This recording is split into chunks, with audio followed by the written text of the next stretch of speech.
रुद्रप्रयाग में हुआ बड़ा हादसा। टेम्पो ट्रैवलर अलकनंदा नदी में गिरी। 26 यात्री थे सवार। हादसे पर मुख्यमंत्री धामी ने किया शोक व्यक्त।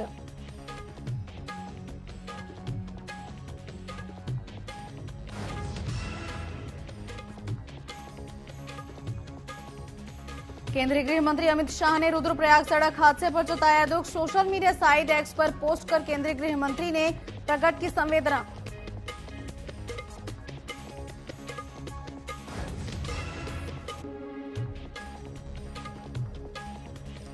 उत्तराखंड में उपचुनाव को लेकर भाजपा ने की प्रत्याशियों की घोषणा। कांग्रेस ने पैराशूट प्रत्याशी उतारने के बाद भाजपा पर कसा तंज।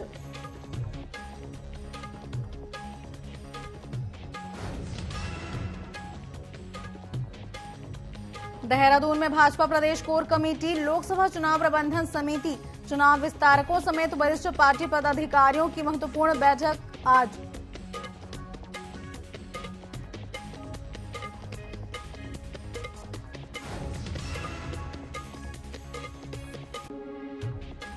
नैनीताल कैची धाम में बाबा नीम करौली महाराज मंदिर की स्थापना दिवस धूमधाम से मनाई गई। बाबा नीम करौली की तपोस्थली पर हर साल 15 जून को होता है मेले का आयोजन।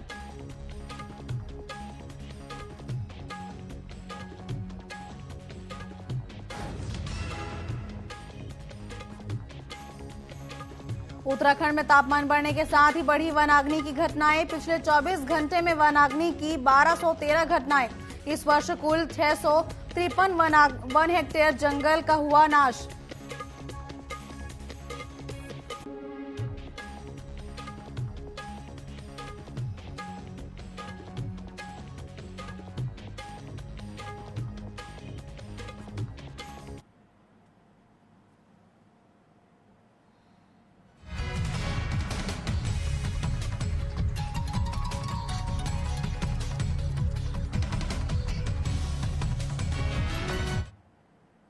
नमस्कार, स्वागत है आपका न्यूज अपडेट में। मैं हूं आपके साथ कमलेश्वरी साहू। तो चलिए इस वक्त की बड़ी खबर से आपको अपडेट करवाते हैं जो रुद्रप्रयाग से सामने आई है। इस वक्त की बड़ी खबर आपको रुद्रप्रयाग से बता रहे हैं, जहां बद्रीनाथ हाईवे पर भीषण सड़क हादसा सामने आया है। टेम्पो ट्रैवलर वाहन अनियंत्रित होकर अलकनंदा नदी में जा गिरा है। इस वक्त की बड़ी खबर आपको रुद्रप्रयाग से बता रहे हैं। इस हादसे में 10 से ज्यादा लोगों की मौत की खबर सामने आई है। वहीं बद्रीनाथ हाईवे के रेतौली के पास ये भीषण सड़क हादसा हुआ है। इस वक्त की बड़ी खबर आपको रुद्रप्रयाग से बता रहे हैं, जहां बद्रीनाथ हाईवे पर भीषण सड़क हादसे की खबर सामने आई है। वहीं सड़क हादसे की खबर मिलते ही रेस्क्यू टीम मौके पर पहुंची। साथ ही सीएम शामी ने इस पूरी घटना पर दुख जताया है।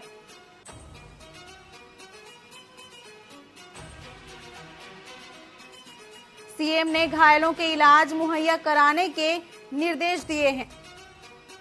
तो इस वक्त की बड़ी खबर आपको रुद्रप्रयाग से बता रहे हैं, जहां बद्रीनाथ हाईवे पर भीषण सड़क हादसे की खबर सामने आई है।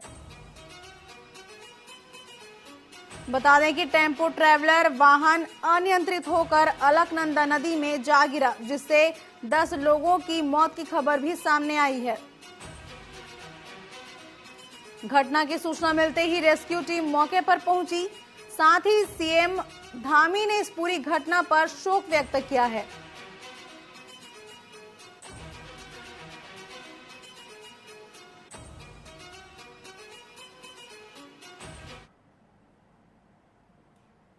अब खबरें विस्तार से।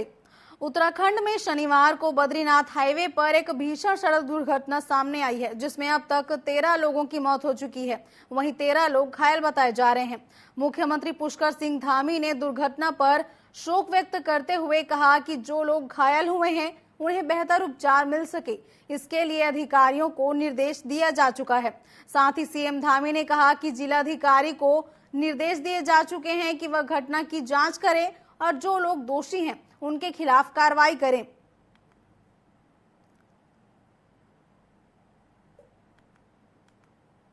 प्रयाग में बहुत दुखद घटना घटित हुई है और घायलों को तत्काल वहां से रेस्क्यू किया गया है। कुछ लोगों को एयरलिफ्ट करके एम्स में पहुंचाया गया। 7 लोग वहीं पर एडमिट हैं रुद्रप्रयाग में। 7 लोगों को ऋषिकेश एम्स में शिफ्ट कर दिया गया है।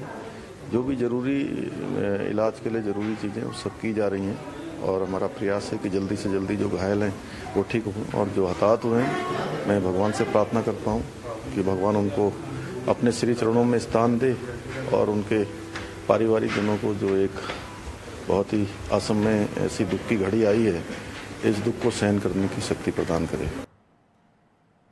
पर्यटन मंत्री सतपाल महाराज की अध्यक्षता में शनिवार को उत्तराखंड पर्यटन विकास परिषद गढ़ी कैंट देहरादून में बैठक हुई। बैठक में वेंडिंग डेस्टिनेशन, टिहरी झील निर्माण कार्य समेत गंगोत्री यमुनोत्री के मास्टर प्लान के संबंध में चर्चा की गई। बैठक के बाद पर्यटन मंत्री सतपाल महाराज ने बताया कि एडीबी की ओर से टिहरी के विकास के लिए 1294 करोड़ की फंडिंग को मंजूरी दी गई है। इसके तहत टिहरी में 15.7 किलोमीटर पर्यटन सड़क और साइकिलिंग ट्रैक का निर्माण किया जाएगा। इसके साथ ही बैठक में माहुसा देवता के मास्टर प्लान को भी मंजूरी दी गई है। जनपद टिहरी के विकास हेतु एशियाई विकास बैंक एडीबी के द्वारा जो है 1294 करोड़ मात्र की फंडिंग की मंजूरी जो है दे दी गई है, जिसके अंतर्गत कोटी कॉलोनी में डोबरा चांटी ब्रिज तथा 15.7 किलोमीटर लंबी पर्यटन सड़क, जिसमें समर्पित साइकिलिंग ट्रैक, व्यू पॉइंट, समर्पित होकर क्षेत्र तथा कोटी कॉलोनी से तिवार गांव तक 450 मीटर लंबा ग्लास बॉटम पैदल यात्री सस्पेंशन ब्रिज आदि का जो है निर्माण होना उसमें होगा। इसके साथ साथ महाशु देवता मास्टर प्लान, जिसके अंतर्गत 2 चरणों में 61 करोड़ मात्र 50 करोड़ रुपए ये पहला फेज होगा। उसके बाद जो है बाकी पैसा जो है उसके कार्य प्रस्तावित किए गए हैं। उत्तराखंड सरकार ने राज्य के 13 जिलों के लिए प्रमुख सचिव और सचिव स्तर आईएएस अधिकारियों को समन्वय की जिम्मेदारी सौंपी है। राज्य सरकार ने राज्य के जिलों में विकास कार्यों की समीक्षा करने और स्थानीय प्रशासन के साथ समन्वय करने के लिए 13 वरिष्ठ आईएएस अधिकारियों को उत्तराखंड के 13 जिलों में प्रभारी के रूप में नामित किया है, ताकि विकास कार्यों की गति को तेज किया जा सके।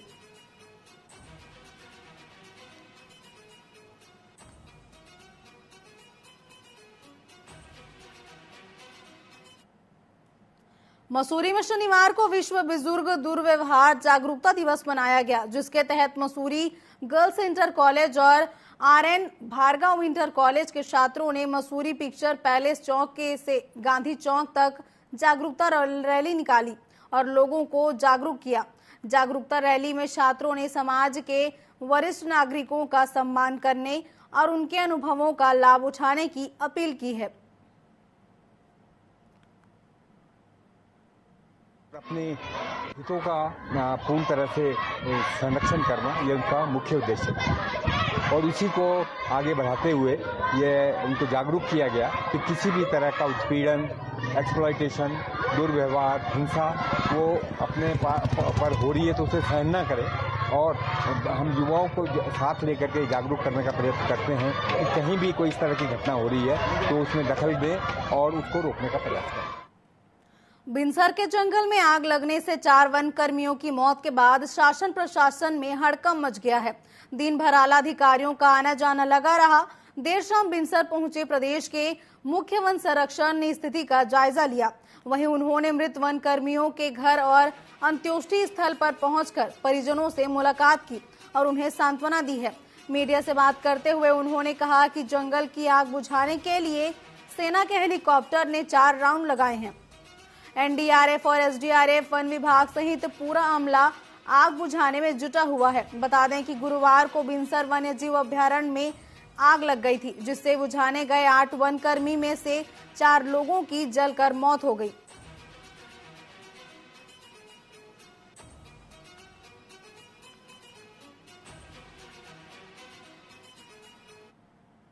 जो घटना हुई उस साइड पे जा रहा हूँ मैं देखने, और बाकी आज हमारे जो लोग इसमें दिवंगत हुए, एक की अंत्येष्टि में गया था मैं और एक के परिवारजनों से मिल के आ रहा हूँ। तो बहुत ही दुखद और भयावह घटना थी, ये हादसा था लेकिन मौसम के कारण शायद वो उतना प्रयास नहीं कर पाया जितना कर सकता था, क्योंकि लगातार धुआं भी उठ रहा था और गर्म हवाएं भी चल रही थी। लेकिन फिर भी कुछ किया उन्होंने, जिससे थोड़ी मदद तो हुई है। साथ में NDRF की टीम भी लगी है और हमारे लोग भी लगे हैं लगातार। उत्तराखंड में ग्राहकों के साथ ठगी करने वालों के खिलाफ विभाग सख्त कार्रवाई कर रहा है। वहीं से विभाग के ज्वाइंट कंट्रोलर गोविंद सिंह रावत ने बताया कि विभाग को मिली शिकायतों को देखते हुए अधिकारियों को ठगी के खिलाफ कार्रवाई किए जाने के निर्देश दिए गए हैं। वहीं उन्होंने बताया कि विभाग में अब तक 174 निरीक्षण किए गए हैं, जिसमें 125 मामले दर्ज किए गए हैं।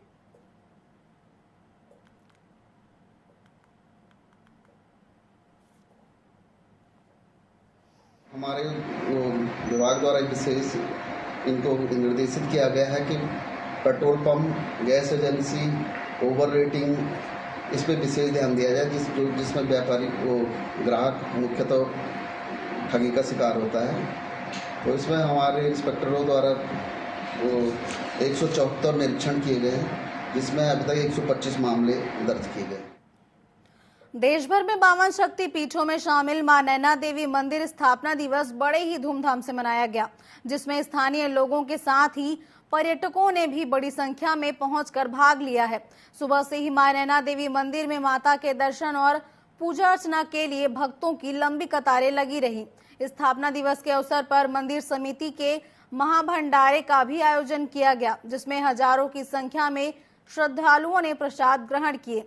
मां नैना के प्रति श्रद्धालुओं की अपार आस्था जुड़ी हुई है और मां सभी की मनोकामनाएं भी पूर्ण करती हैं।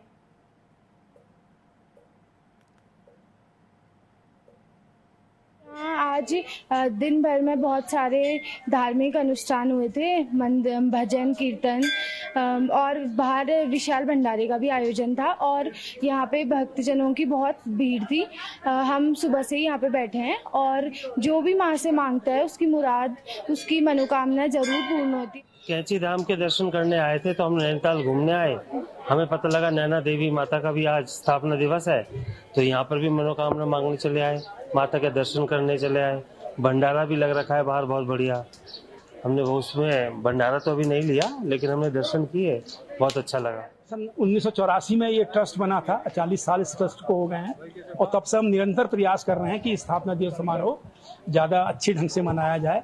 इस बार हमने इसमें पिछले साल से इसमें हमने ये श्रीमद् देवी भागवत की 9 दिवसीय कथा को भी जोड़ दिया है और जिसमें बहुत ही अच्छा प्रतिक्रिया सारे श्रद्धालुओं का और विशेष रूप से पर्यटकों का, क्योंकि जो लोग बाहर से आते हैं इस तरह से सनातन धर्म का ये स्वरूप कई जगह लोगों ने देखा ही नहीं है, तो वो लोग बहुत प्रसन्न हो रहे हैं, प्रभावित हो रहे हैं और नैनीताल के श्रद्धालुओं को एक अच्छा मौका मिला है। हल्द्वानी में भीषण गर्मी और बढ़ती बिजली की मांग को लेकर आखिरकार ऊर्जा निगम ने शहरवासियों को बड़ा तोहफा दिया है। शहर के 3 उपकेंद्रों की क्षमता वृद्धि कर उसे अपग्रेड किया गया।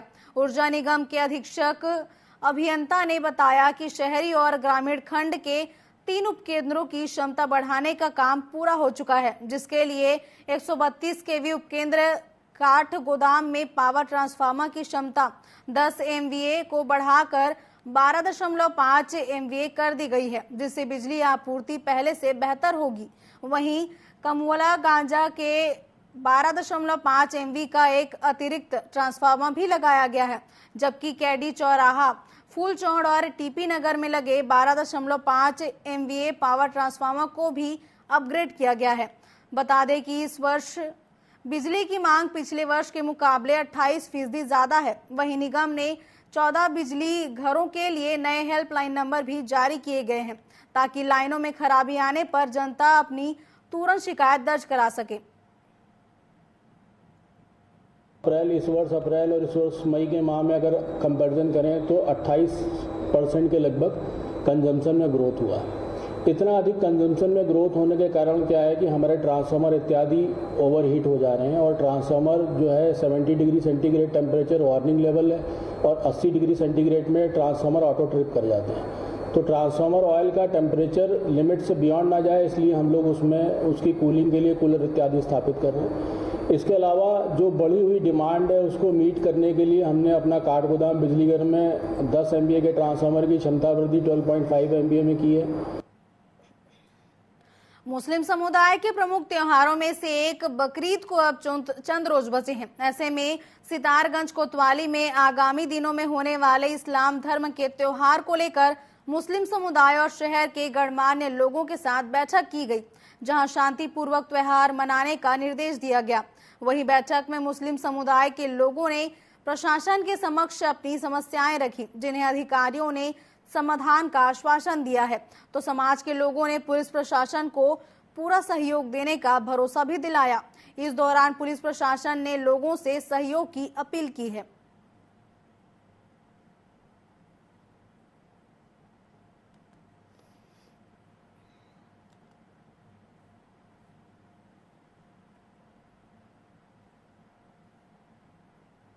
यहाँ के जितने भी बाशिंदा हैं वो आपस में मोहब्बत से रहें, प्यार से रहें, ताकि हम आगे चलकर अपने हिंदुस्तान की हर रीत को अपना सकें और लोगों को एक खुशी का पैगाम दे सकें।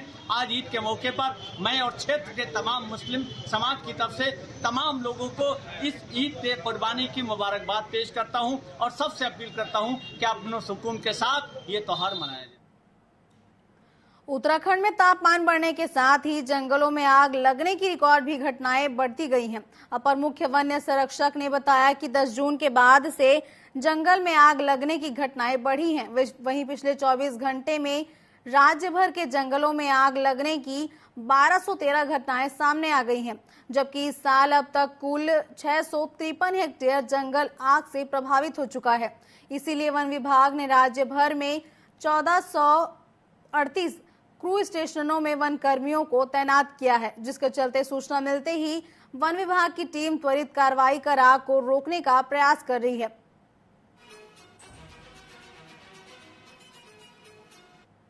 कई सालों से पेड़ जो इतने बड़े बड़े जो पेड़ लगे हुए हैं उनकी कोई चिंता किसी को नहीं है। यहाँ एक तरफ मतलब पूरा जंगल ही ये देख सकते हैं, पूरा जल चुका है। मेरे पीछे आप रोड भी देख रहे होंगे। मतलब हम यहाँ से आगे जाने को भी डर रहे हैं कि पूरी रोड में आ गया और पूरा धुआं ही धुआं हो चुका है। बहुत ही ये दुखद है ये चीज़ है कि विश्व पर्यावरण दिवस के दिन भी आज यहाँ जंगलों में आग लग रही है और कोई इसकी सुध नहीं ले रहा है। विभाग निरंतर प्रयास कर रहा है। व्यवस्था ये की जा रही है कि भाई जल्दी से जल्दी जो अलर्ट्स हैं उन पे काबू पाया जाए, उसकी ग्राउंड ट्रूथिंग की जाए और सभी अलर्ट जितने भी हमें प्राप्त होते हैं उसकी एक्शन टेकन रिपोर्ट भी जो है मौके से प्राप्त की जाए।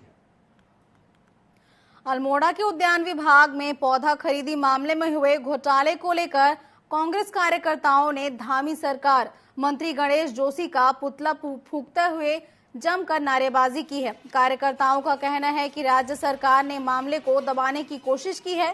सीबीआई जांच की गई तो पता चला कि सरकार एक कंपनी को फायदा पहुंचाने के लिए करोड़ों रुपए की बंदरबाट कर रही है।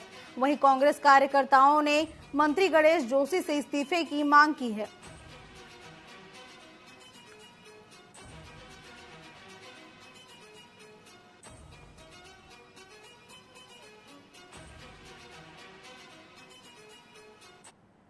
उद्यान विभाग में जो घोटाला हुआ है, जिसको लेके कि बहुत पहले से कांग्रेस मांग कर रही थी कि इसकी जांच की जाए, लेकिन भारतीय जनता पार्टी की सरकार के द्वारा नहीं उसकी जांच की गई। लेकिन हाईकोर्ट के आदेश के बाद जब सीबीआई की उस पर जांच हुई तो कई जो बड़े नामों का उस पर खुलासा हुआ है। कई जो विभाग के अधिकारी हैं, कर्मचारी है, उनके द्वारा किस तरह घोटाला किया गया और वो सफेद पोस्ट लोग जो है, चाहे भारतीय जनता पार्टी के सरकार के जो मंत्री है, कृषि मंत्री हैं, रानीखेत के विधायक के भाई का नाम तक उसमें जो आ रहा है, तो ऐसे सफेद जो लोग हैं उनके ऊपर भी उस पर जो है मुकदमा कायम होना चाहिए और दोषियों को जो है दंडित किया जाना चाहिए। इसी की मांग को लेकर जो है आज गणेश जोशी जी को जो है बर्खास्त किया जाए, ये मांग कांग्रेस पार्टी की है और मुख्यमंत्री इसमें संज्ञान लेकर थोड़ी सी भी अगर नैतिकता उनके अंदर बची है तो जो गणेश जोशी है उनका जो है उनको बर्खास्त किया जाए मंत्रिमंडल से। इसी मांग को लेकर जो आज कांग्रेस पार्टी के द्वारा जो है पुतला दहन कार्यक्रम किया गया है। प्रदेश के वित्त एवं जनगणना मंत्री प्रेमचंद्र अग्रवाल ने विकास भवन सभागार में जनपद स्तरीय अधिकारियों के साथ समीक्षा बैठक की। कैबिनेट मंत्री ने वनाग्नि, चार धाम यात्रा, पेयजल, मानसून सीजन के साथ ही अन्य विभागों की विभागीय योजनाओं की क्रमवार जानकारी लेते हुए आवश्यक दिशा निर्देश दिए हैं। कैबिनेट मंत्री अग्रवाल ने सभी अधिकारियों को सरकारी योजनाओं का अधिक से अधिक प्रचार प्रसार हेतु अपने कार्यालय एवं सार्वजनिक स्थलों पर फ्लैक्स लगाने, चारधाम यात्रा एवं मानसून सीजन के दृष्टिगत 24 घंटे अपने मोबाइल को ऑन स्थिति में रखने तथा 1 घंटा प्रतिदिन अपने कार्यालय में जनता के लिए निर्धारित करने के निर्देश दिए हैं। टाइम लिमिटेशन करिए ताकि जनता को भी दिक्कत ना हो। जो आप काम कर रहे हैं या जो आपके पास काम है उसके फ्लैक्स जगह जगह रखें ताकि जनता को उससे भी पता चले कि उनसे सरकार की कौन कौन सी योजनाएं हैं जिनका उनको लाभ मिल सकता है फ्लैक्स के माध्यम से। उत्तराखंड में बढ़ते तापमान के साथ साथ वनाग्नि की रिकॉर्ड घटनाएं भी दर्ज की गई हैं, जिसमें बीते 24 घंटे भर में ही वनाग्नि की 1213 घटनाएं सामने आई हैं। इसे लेकर अपर प्रमुख वन संरक्षण निशांत वर्मा ने बताया कि 10 जून से वनाग्नि की घटनाओं में वृद्धि हुई है। वहीं इस साल में अब तक कुल 653 वन हेक्टेयर जंगल वनाग्नि से प्रभावित हुए हैं, जिस पर वन विभाग की टीम तत्काल कार्रवाई कर रोकथाम में जुटी हुई है।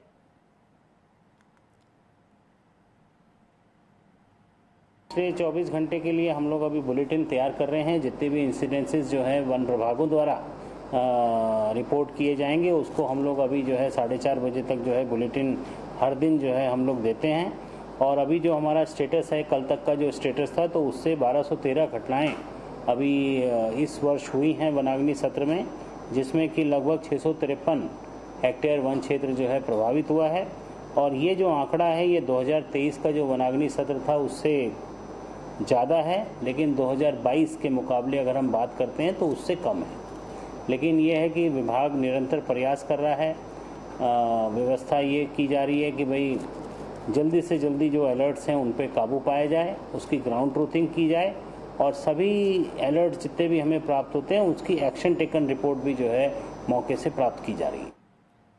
मसूरी के धूमनगंज के पास जंगलों में अचानक आग लगने का मामला सामने आया, जिसकी सूचना मिलते ही वन विभाग और फायर ब्रिगेड की टीम मौके पर पहुंची। कड़ी मशक्कत के बाद आग पर काबू पाया गया। वहीं से लेकर फायर सर्विस अधिकारी धीरज तड़ियाल ने बताया कि जंगल के पास स्कूल और काफी रिहायशी इलाके थे। अगर समय से आग पर काबू ना पाया जाता तो बड़ा हादसा हो सकता था। वहीं उन्होंने किसी भी असामाजिक तत्व के जंगल में आग लगाने की बात कही है। अभी आग की जैसे सूचना मिली, हमने तुरंत एक गाड़ी को भेजा और गाड़ी को हमने क्या नाम है इसका, ये कंपनी गाड़ी वाले इधर के रास्ते से भेजा। उधर इतना जाम था कि बहुत बुरी। तब हम दूसरी गाड़ी को हमने एक स्प्रिंग रोड से आए, लेकिन जाम में फंसने के कारण आधे घंटे से ज़्यादा हमारे को यहाँ पे आने में लग गया। जाम खुलवाते बहुत मुश्किल से। और अब ये जंगल की जो आग थी इसको हमने धीरे धीरे करके अब काबू में कर लिया गया। उधमसिंह नगर में साइबर अपराधों पर कार्रवाई के लिए पुलिस कार्यालयों में साइबर क्राइम डिवीजन की स्थापना की गई है। इसका शुभारंभ जिले के एसएसपी मंजुनाथ टीसी ने किया। एसएसपी ने कहा कि जनपद में साइबर से संबंधित समस्याओं के त्वरित निराकरण के लिए CSR स्कीम के अंतर्गत नवनिर्मित साइबर उद्घाटन किए गए हैं, जिसकी शिकायत दर्ज की जा सकती है ताकि उस पर तत्काल कार्रवाई हो सके। सुविधा या सर्विस ओरिएंटेड हमने डिवीजन बनाया है। ये कोई सेल नहीं है, ये कोई यूनिट नहीं है, एक साइबर क्राइम डिवीजन है। Just like SOG, ADTF, AHTU independent units है, उनका अपना संसाधन, अपना ऑफिस, अपना मैन पावर, अपना टेक्निकल सब कुछ है। उससे भी बढ़ चढ़ के हम इसको आगे रूप करना है। ये तो केवल एक शुरुआत है। हम कोशिश करेंगे फ्यूचर में गाड़ी भी मिल जाए उनको। फाइनेंस तो दे ही दिया, एक सेपरेट यूनिट के रूप में ये काम करेगा, तभी ये अच्छा रिजल्ट दे पाएगा। फिलहाल वक्त हो न्यूज अपडेट में फिलहाल बस इतना ही। आप बने रहिए TV24 के साथ। नमस्कार।